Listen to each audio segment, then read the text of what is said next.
Hindi na sabihin niyo po, bongga. Oy, gano'n kayo pag-mapatol.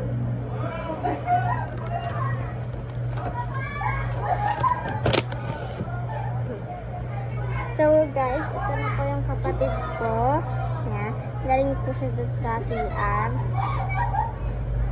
Yan. So ito taste-test po namin to. Itong gamit. Kasi po hinalo namin po ito sa ano. Dinagdagan ko po ito ng special ingredient. Tapos huhulaan niya po kung ano yun. Yan. Ito po mo. Grabe, ang sarap. Oh.